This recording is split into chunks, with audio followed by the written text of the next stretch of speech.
বাগদায় মতুয়া এলাকায় বহু নাম বাদ গিয়েছে, যার ফলে কিন্তু তারা যথেষ্ট উদ্বিগ্ন এবং তারা উদ্বেগে রয়েছেন।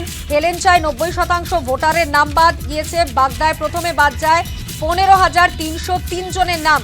বিচারাধীন পর্যায়ে ছিল 13,000-এর বেশি। হেলেঞ্চায় 133 নম্বর বুথে বিচারাধীন ছিল 43, তার মধ্যে নাম বাদ গিয়েছে 42 জনের। অভিযোগ নথি দেখানোর পরেও তাদের নাম বাদ যাচ্ছে।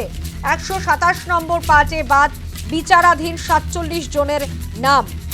সাপ্লিমেন্টারি ভোটার তালিকা প্রকাশকে কেন্দ্র করে উদ্বেগ এবং যথেষ্ট ক্ষোভ ছড়িয়েছে উত্তর 24 পরগনার মতুয়া প্রধান অঞ্চলগুলিতে। বাগদায় মতুয়া এলাকায় বহু নাম বাদ গিয়েছে। হেলেঞ্চায় 90% ভোটারের নাম বাদ গিয়েছে, যার ফলে দিশেহারা বহু মানুষ।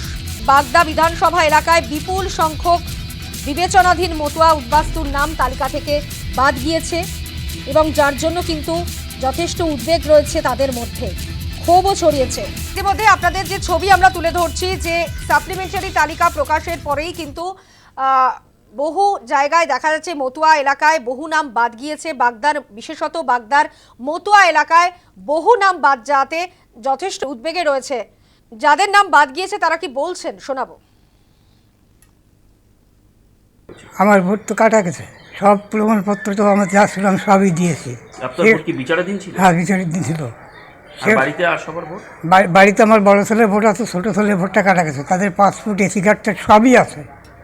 আপনি সরকারি ঘর পেয়েছেন? হ্যাঁ, সরকারি পেয়েছি। 13 সালে আমি সরকারি ঘর পেয়েছি। অসুবিধা হবেও আমার কী করবো, আমার তো আর কিছু করার আছে। যদি আমার অসুবিধা হয়ে যায়, এই যে আমি ভাতা পাই, বৃদ্ধ ভাতা দেয়, 60 বছর আমি ভাতা পাইছি, ও তো পাবো না, দেবে না, কিছু আমার করার নেই তো। আমাদের বাড়িতে আমাদের পরিবারে দুজন বিচারাধীন ছিলাম।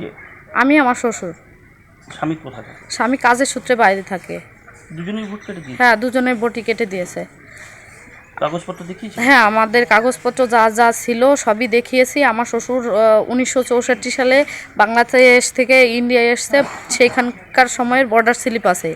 88 সালে জমির দলিল আছে, সেটাও দেখিয়েছি, তাও ভোটটা কেটে গিয়েছে। আমরা চাই যে আমাদের ভোটগুলো যেভাবে রাখা যায় সেই ব্যবস্থাটা করুন।